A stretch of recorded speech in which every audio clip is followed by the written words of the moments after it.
Today, I'll do my best to explain the inexplicable, how you are a multidimensional being that coexists on many levels of existence at the same time.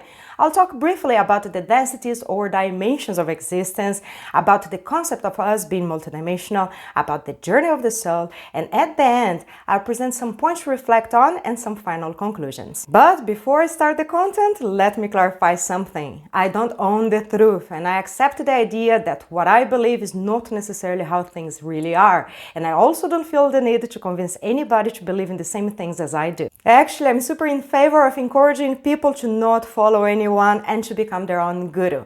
So, if you like today's content and would like to deepen your studies about it, have a look at Bashar, channeled by Daryl Lanka, and Abraham's Material, channeled by Esther Hicks. You can find both of them on YouTube. As dimensions are related to the way we measure physical spaces, personally, I prefer the word density when I refer to the spiritual levels of existence. If you research how many dimensions or densities there are, you'll find different numbers. String theory talks about 10 dimensions, and the metaphysical materials talk about 7, 9, 12, or even an infinite number of densities. As my intention here is not to complicate it, is to simplify, don't get so caught up in the numbers and focus more on the concept. For you to understand a little more about densities, I'll share with you my personal understanding about them. Not that it's 100% correct, but it can give you a better idea about how they work. The first density is the consciousness of the basic elements that form matter. It is what determines how the chemical ingredients will organize themselves to form the physical universe that we know.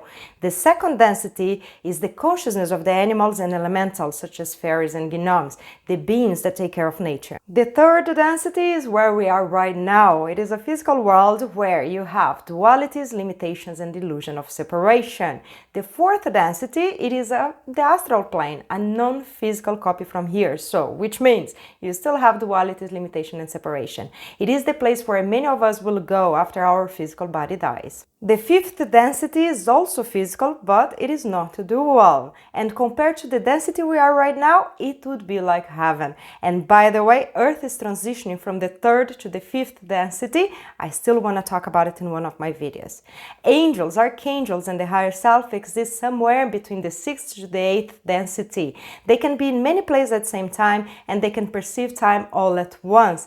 Past, present, and future all together. The last density, doesn't matter the number as I said before, it is the level of existence where God, the source of everything, all that is, the totality of creation is. It is the highest level of consciousness because it includes all the other ones. According to quantum physics and the quantum entanglement, time does not exist. And many channel materials say the same, like Seth, Bashar, and Abraham. So, everything that ever was, ever is, and ever will be simply exists here and now, just in a different vibration. There is no past or future, no beginning or end. That's why so many spiritual teachers emphasize the importance of focusing on the present moment, because it is the only one that truly exists. Within the whole, everything that is possible to exist already exists, and your consciousness is constantly navigating and exploring this infinite number of probabilities. And not only that, your consciousness also coexists in all levels of densities at the same time. I know, it is very hard to understand because we are used to process things in a very linear way. The same way that it's difficult for a bidimensional being to understand what it's like to be three-dimensional, it is very complicated for us to understand the complexity of our own existence. But as I like to simplify things, I like to imagine all these levels of existence as if it were a body. Everything that exists in the universe, the whole creation, is the body, and our consciousness at the level we are now are just like cells within it. Just like your DNA, your consciousness also carries information from the whole body. If you expand the consciousness of a cell, it will understand that it's part of an organ and it has its function. And if you expand the consciousness of that organ, it will also understand that it's part of an entire system that makes it up the body. The same thing happens to your consciousness. You exist here in this time and place, but you are also part of something much bigger. And when you expand your consciousness, you become aware of it. In spirituality, this is called nirvana. Some spiritual masters managed to achieve that in deep meditation practices where they felt like they were everything and nothing at the same time. In this state, you become the whole body, and there is no separation between you and everything else that exists. In metaphysical studies, God is described as the source of everything that exists, where everything comes from, where everything goes back. It is also said that the Creator had a dream and the dream started dreaming. In other words, we are creative consciousness exploring and experiencing all the probabilities in creation. It is as if the Creator expands Himself by giving His creation its own life. We are the universe expressing itself. When you really understand this, and sometimes you even feel during your spiritual practices, the religious sayings that we are made in the image and resemblance of God and that we're all one and we're all connected start to make a lot of sense. Going back to the metaphor that I used before about the body, at this point in your existence, you are not aware of the total body of creation.